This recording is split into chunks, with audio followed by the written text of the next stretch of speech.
Hey folks, and welcome back to Replay, the show where games are art. We've just entered Mowgli's, town all the way at the east end of the map, which, if you remember in the world of Balance, was the town on the Veldt.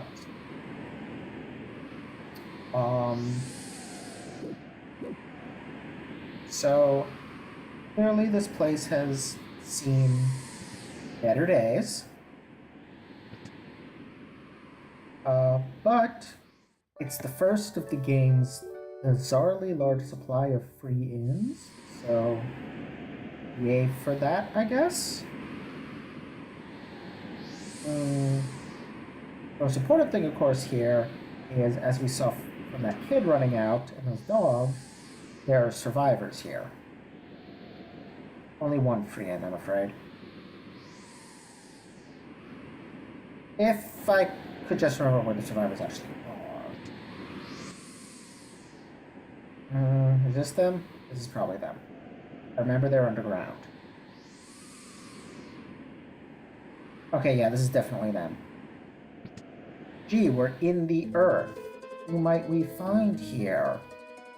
Who do we know that's associated with the earth and the chthonic? Yeah. It's Terra. And this is, I think, quite possibly my favorite, for lack of a better term, plot twist in the game. Through the entire world of Balance, Terra was searching for love and trying to understand the meaning of love. And the reason she struggled so much with it was that she was essentially an orphan. She was raised in a completely loveless environment by people who wanted to use her as a tool after being separated from her parents as a baby. So where does she find love? She doesn't meet a man. Terra has no love interest in this game, which is practically unheard of for lead female in an RPG. But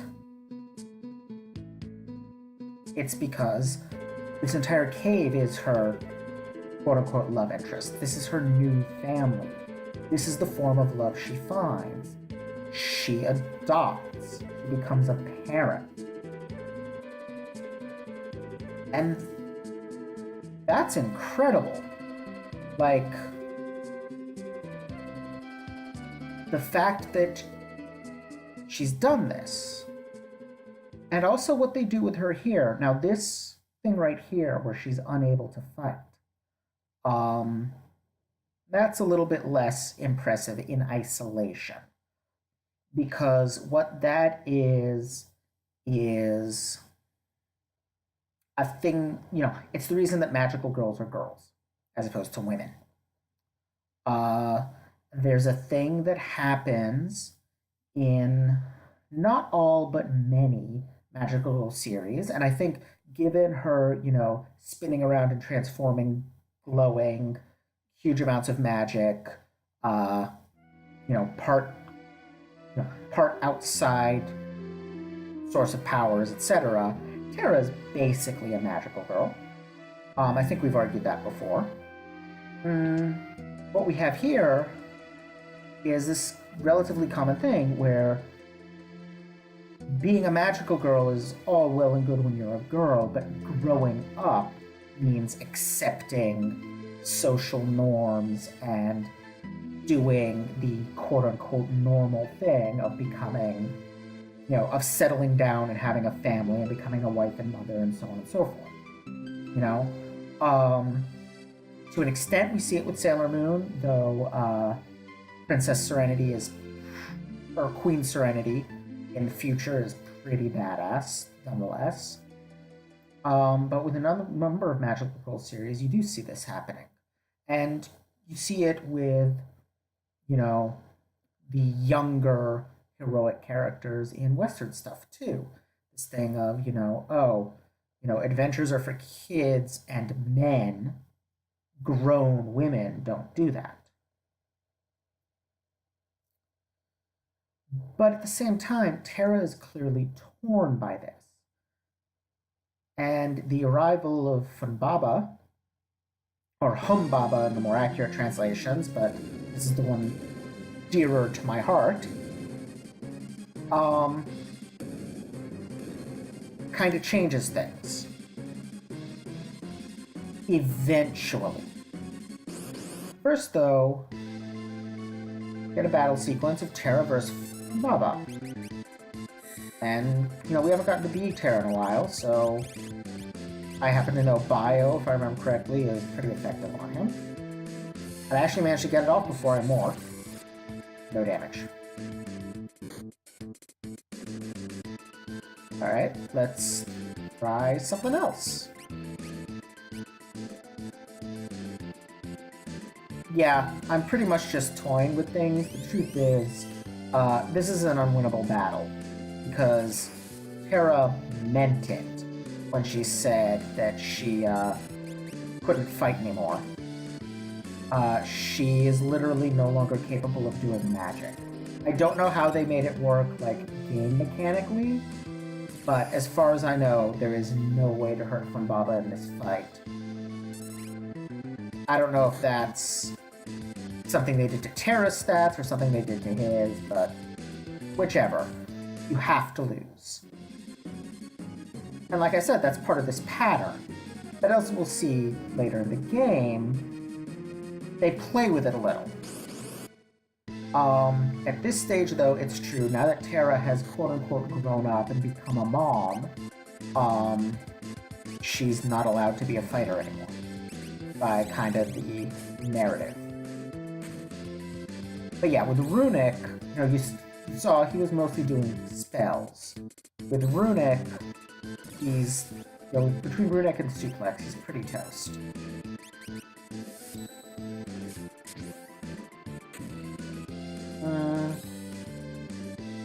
Now, I do remember Humbaba, ouch, is, I think that'll work even though she Runic? Nope. Shoot. Okay. This could suck. This could suck a lot. I don't know life. This is gonna suck. Anyway, I know Humbaba is something from real-world mythology. I don't remember exactly what. I'll try to look it up or something. But either way, it's a pretty decent design. Pretty clearly some sort of demon. Thank you, Drain Sword. Oh god, no. Blowfish is Thousand Needles in every other game in the series. And I believe in every other translation of this game. I really don't know why they changed it. A lot of Woolsey's stuff is improvements, but sometimes I just don't know. Oh, wait, is that gonna... Oh good, that worked.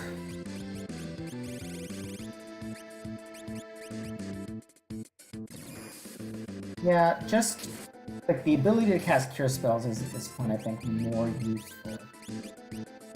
Ooh, maybe. I regen myself. Maybe I can go back to the Runic.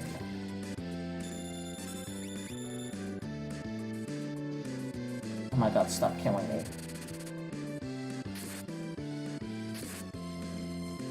This... Okay. I have barely enough HP to survive. Not anymore, I don't. Is this really what I have to do for the rest of this fight? I think it is. So... This is fun. Hopefully, it won't last much longer. Because I don't know that I have anything else to talk about in this particular section. Oh good, there we go. Now, what's interesting is that Funbaba can only be defeated with Terra. Her first meeting with it, she can't hurt it at all because she's the mom, and that means she can't adventure anymore. But the game doesn't really believe that. It's just playing along with that for now. As we'll see, it's exactly the opposite. Terra is the only one who can beat Funbaba. Not in the literal sense of she has to like hit the final blow or something. I don't think up to this point in the series they've ever done anything like that game mechanically, and they certainly don't do it in this game. But it is in the sense of only once she's in our party as an effective fighter can we defeat Funbaba. And hey, we get a good magicite out of it. If I recall correctly, Fenrir is where's Fenrir? Oh, there he is. Yeah, X Zone. And there's a particular fight later in the game where that is going to be very, very useful. But for now, we're done here. Pretty much the only purpose of this detour is so that when I get the airship, I can immediately come back here and get Terra as the next member of my party, because I like Terra. And because this is relatively easy to do immediately after you get the airship. It's one of the easier theme options.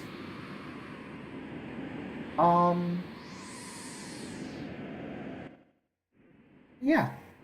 We've got kind of a long walk to the next place. So I think I'll just fade out, fade back in when we get there. Back in a second.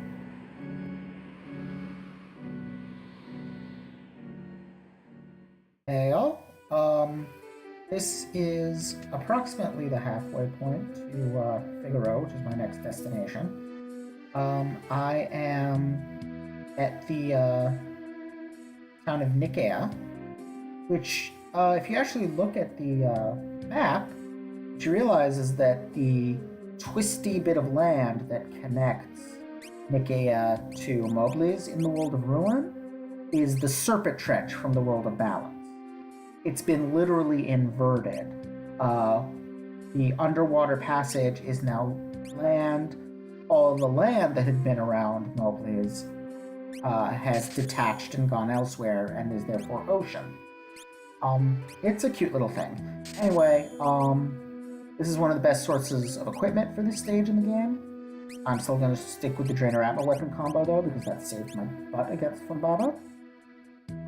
But there's some definite improvements in armor here that I'm taking advantage of. This is an important clue for something later.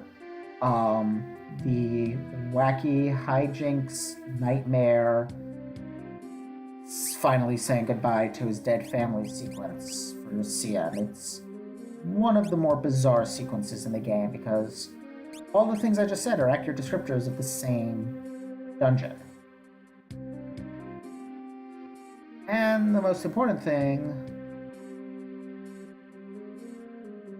all these thieves hanging out in the cafe that escaped from Figaro Castle.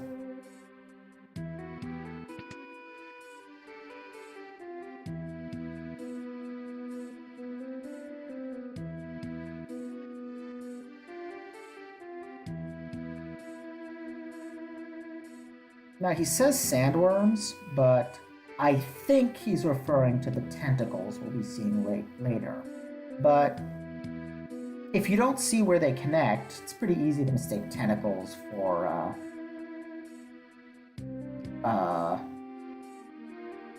worms.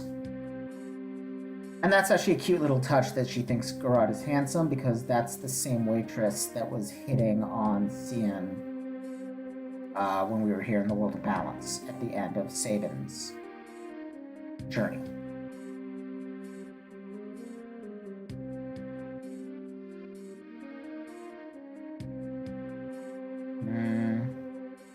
I'm trying to remember what I have to actually do next. Oh. Okay, yeah. I have to go back and look for the rod.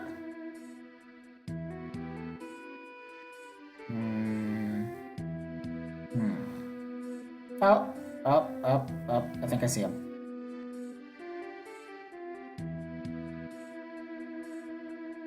Hello. And this silly little bit where Edgar pretends to not be Edgar. I mean, the king, the exiled king gone incognito and working with thieves, that's pretty classic. It's exactly the kind of thing that Edgar would do. It's the fairy tale prince that he wants to be seen as. It's romantic and no one falls for it because nobody ever falls for Edgar's bullshit. So, pretty consistently in character.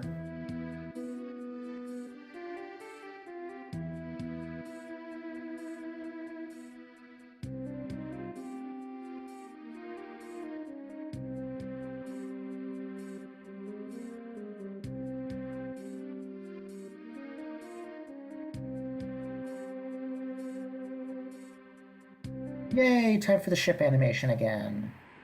I honestly have no idea why I love this so much. I just do. It's a little less fun with this gloomy music, though.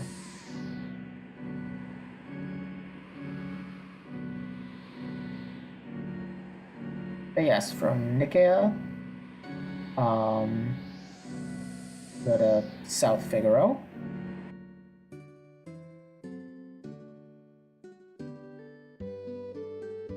This is all rather reminiscent. No. This is all rather reminiscent of stuff involving Ferris and her pirates in Final Fantasy V.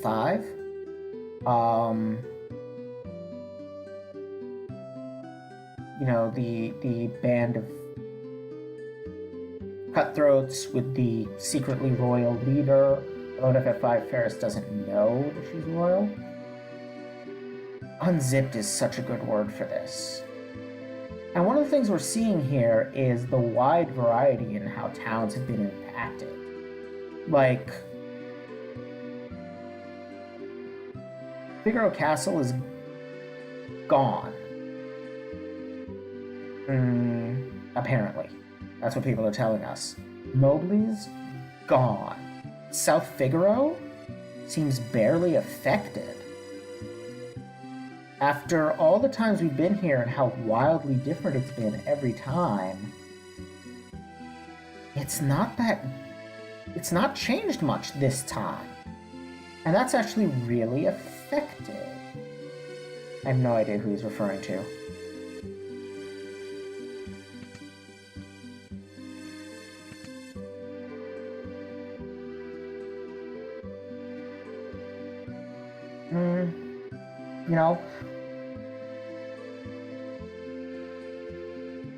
Because Figaro was characterized by change before, so it being like the one place we've seen that is mostly unaffected makes it paradoxically affected. It's no longer the way it was because it's no longer changing. And that's creepy. The one thing that has... and I like that. The people here are determined. They're rebuilding. They're trying to make the best of this world around them. It's far from ideal, but... pretty sure Gold Lance is the best weapon for Edgar at this point. Not that he'll be using it much. I imagine he'll mostly be using tools. But he definitely needs equipment, so,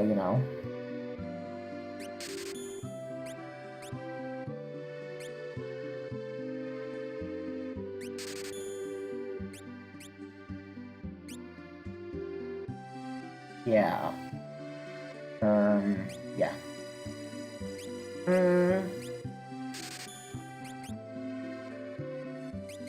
Oh, that's so annoying. But yeah, different places have been affected to different degrees. And, you know, Figaro, which was so horribly affected by the War of the Empire, is kind of doing better now. And that's one of the things about the fact that we're now in this world of chaos.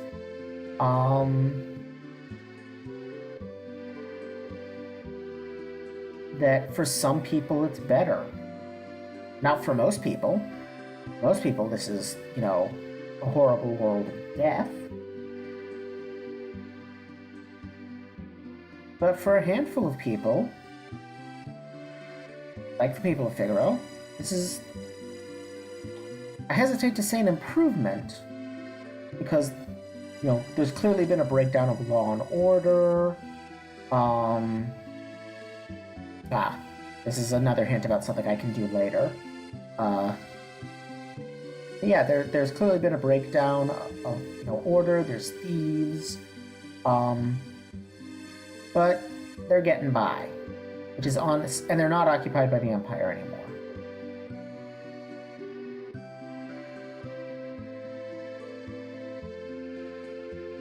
That's great.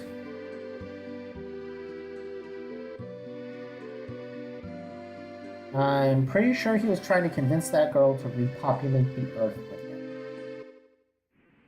Some dudes will take any excuse. Anyway, the thieves are headed for Figaro Cave, so that's where we're going next.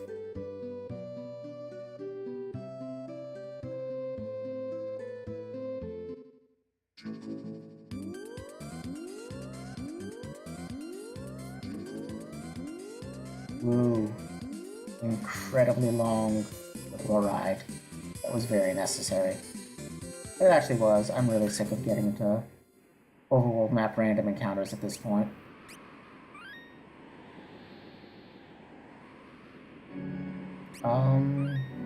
Yeah.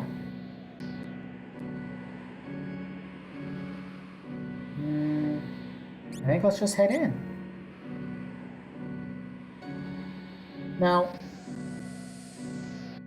oh, this whole thing.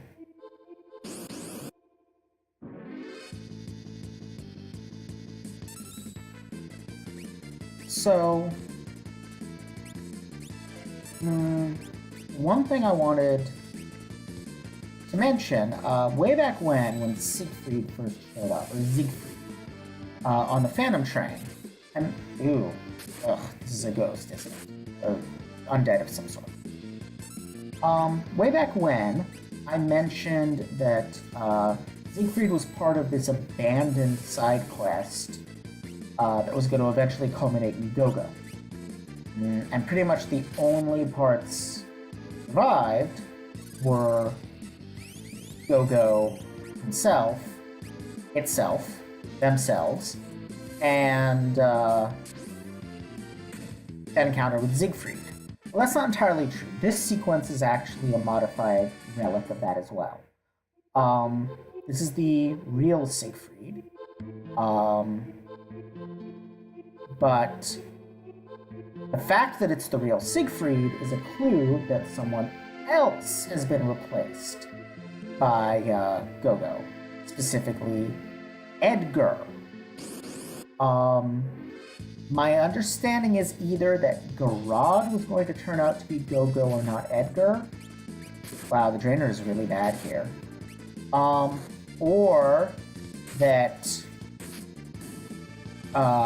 we were going to encounter Edgar as well as Garad. Edgar would turn out to be an imposter, and Garad is the real Edgar. I've heard both. I don't know which is true. I could see it going either way. But regardless, it was scrapped when they abandoned the very ambitious... Oh, good. Someone that can be hurt with the Drainer. It was scrapped when they abandoned the very ambitious go-go concept. Which is a little sad, and it would have been nice if in one or another of the remakes they put it back in, but okay. Now, the other thing that's interesting here, and we'll see this even more so when we get into Figaro Castle, so after Celes, you've got basically 3 options of what to do next. The only one that's required...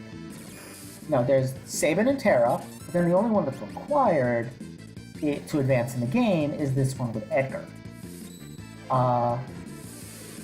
And that's interesting, because Celes is going to be spending much of the rest of this episode underground. Which is interesting for a character that we've, been consistently identifying with the sky, with the heavens. But that's all part of introducing us to this new topsy-turvy, inside-out, upside-down world of ruin.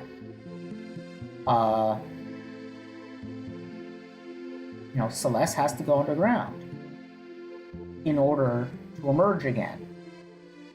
It's also notable that we're fighting really freaky monsters here. And that's significant because, well, basically because there's a tentacle monster coming. And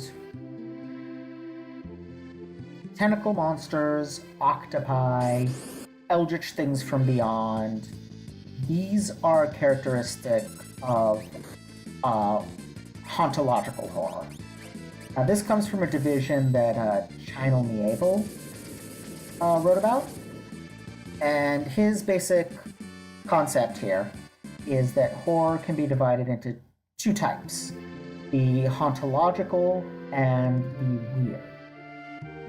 Actually, I take that back. The octopus and the tentacle monster and so forth are all examples of weird horror, not hauntological.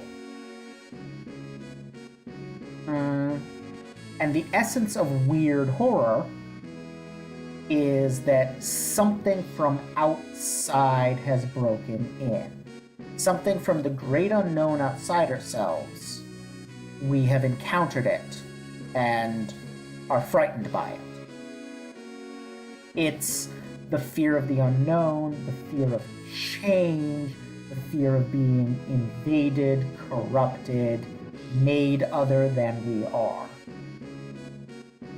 And so it's kind of perfect as the first real dungeon, because the collapsing house doesn't really count. This is the first real dungeon of the World of Ruin, and it's full of weird horror. Chaos has been unleashed. The world is changing in ways we don't understand and don't want, so we face the horror of that change.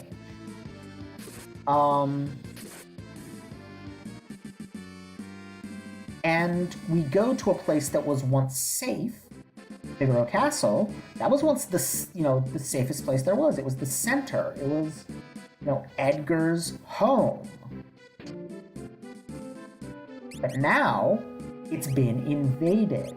It's been doubly invaded. It's been invaded by these strange creatures, and Edgar and the thieves have invaded it. Excuse me. Not entirely sure which way to go first.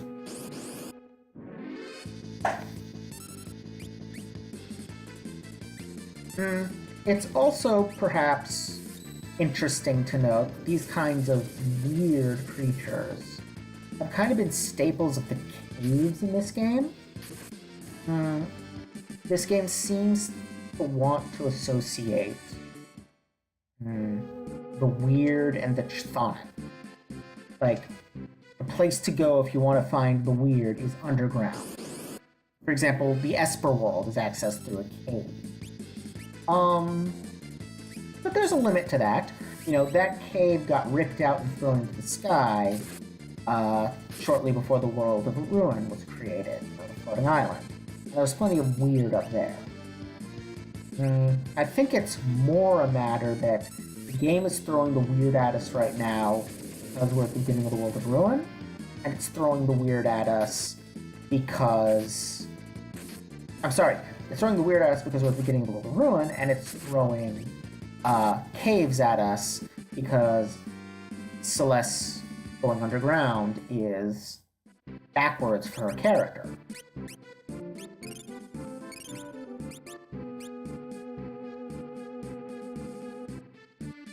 But it's worth noting that in this game, at least, we've talked about magic creating mutants.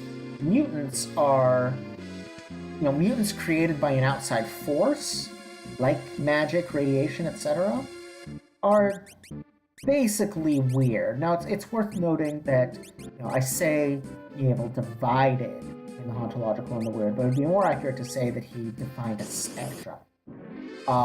It is possible for something to be a little hauntological and a lot weird, to exist somewhere in between. Nievel himself gives the example of the Skulltopus as, basically a skull with octopus tentacles, as something which would be both hauntological and weird. Because, of course, as the name implies, the hauntological, and I'll talk more about that in a little bit, the hauntological has to do with death, corpses, the dead, ghosts, hence haunt. There's more to it than that. That's the basis of it. So what we're basically doing is here in Figaro, one little piece of this world that has been corrupted and transformed and made into something other than we want it to be, we're going in and we're clearing out the invasion. We're clearing out the weird.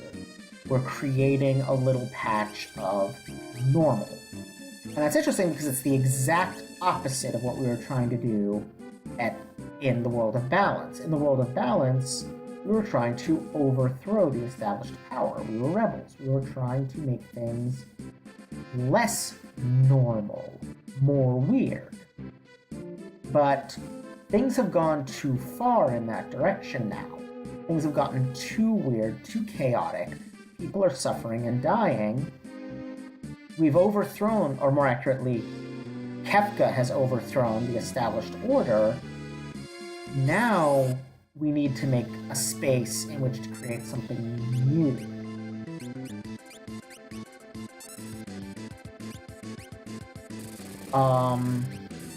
Okay. That was a good start. I'm trying to remember what these things are weak to, I think. Oh god, do they vary?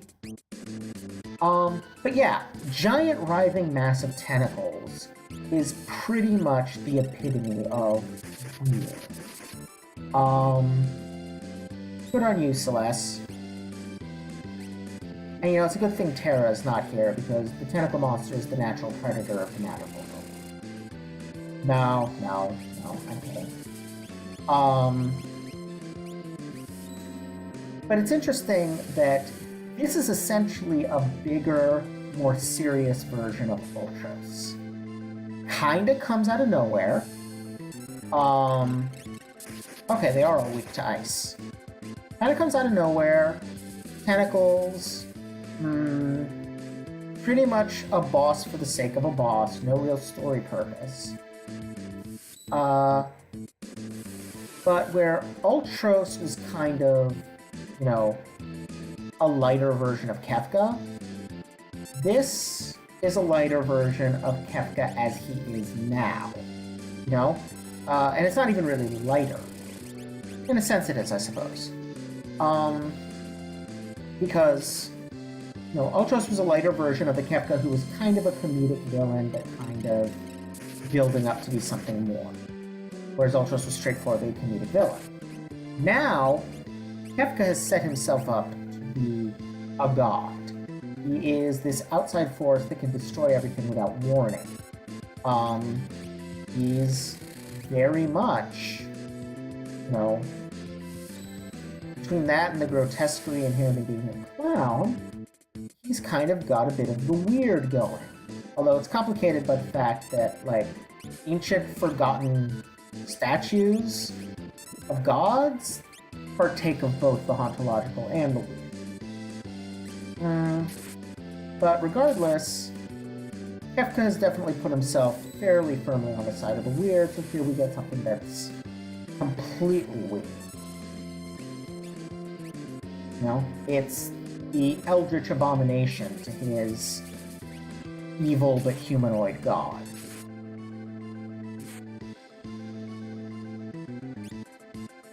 Fortunately, while a bit tedious, it's not a difficult boss. Just keeps grabbing people, which is annoying. Because then you have to heal.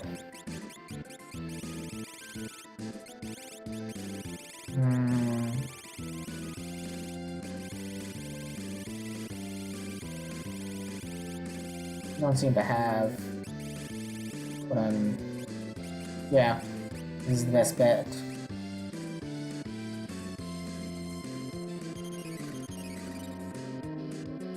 Okay, good. The healer is back. Or I can ice it. Let's do that.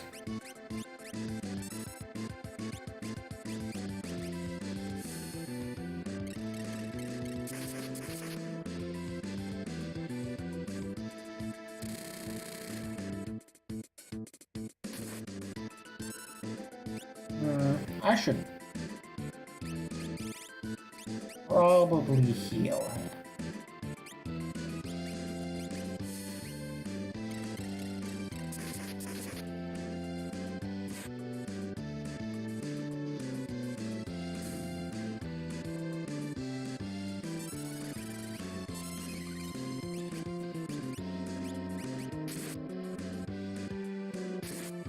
Nice.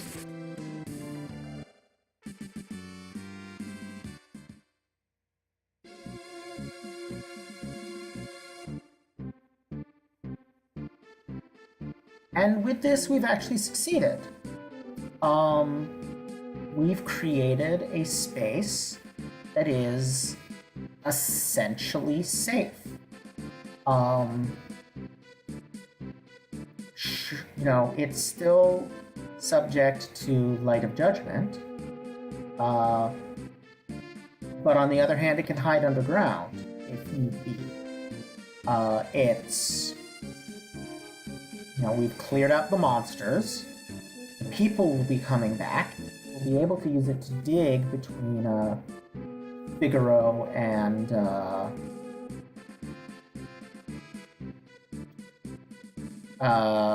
Kohlingen.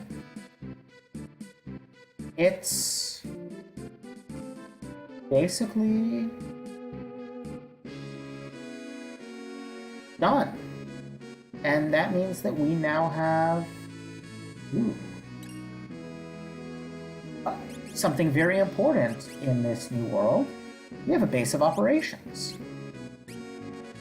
That's a pretty significant achievement, considering that the beginning of last episode, we had Celeste and a raft.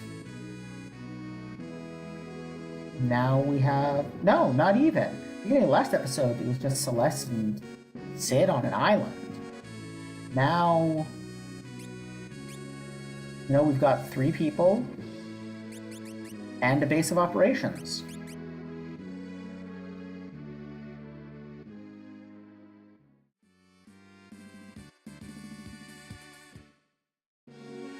Okay.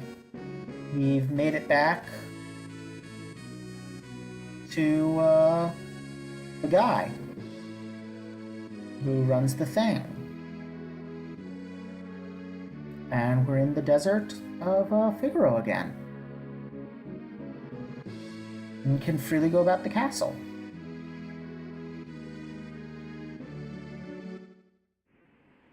Let's save, and I'll see you all next time. Bye!